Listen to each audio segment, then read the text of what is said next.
Gaza को लेकर एक तरफ सीज फायर डील के दावे किए जा रहे हैं तो दूसरी तरफ गाजा और लेबनान पर इजराइल की बमबारी लगातार जारी है। अब तो ईरान ने भी कह दिया है कि चाहे सीज फायर हो या ना हो, वो इजराइल पर हमला कर रहेगा और उसे रोकने वाले को भी बख्शा नहीं जाएगा। ईरान के इस फैसले से सबसे ज्यादा अमेरिका टेंशन में आ गया है।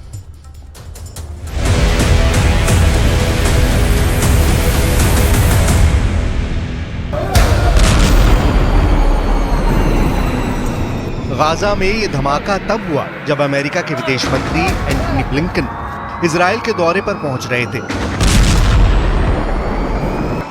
हर तरफ धूल का गुबार और दहशत में लोग। बम गिरने के बाद यहां का हाल देखिए। धमाके की चोट देखिए, धमाके से हुई तबाही देखिए। ये इजराइल का सीज फायर वाला फार्मूला है जिसमें धमाकों की 100% गारंटी है। सीज फायर का फार्मूला फिक्स होने से पहले इसके 5 दुश्मन एक्टिव हो चुके हैं। इन 5 दुश्मनों की लड़ाई ही सबसे ज्यादा खतरनाक है। क्या सीज फायर का दुश्मन नंबर 1 इजराइल है?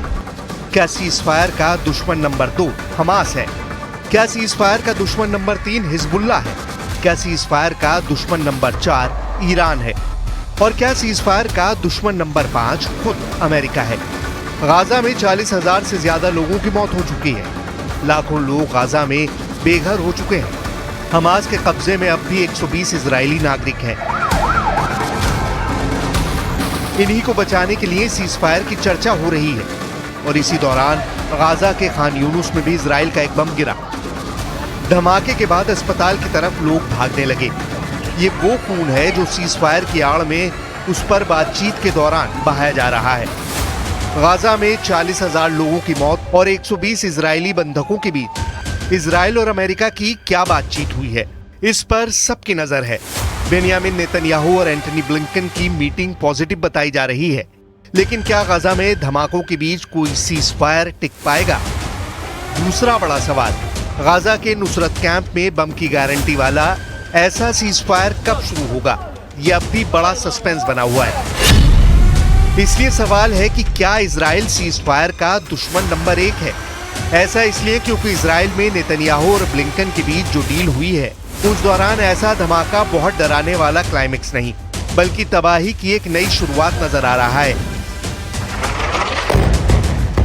लेकिन ब्लिंकन और नेतन्याहू की मुलाकात के बाद इजराइल ने कहा कि सीज फायर यानी युद्ध विराम का प्रस्ताव से मंजूर है।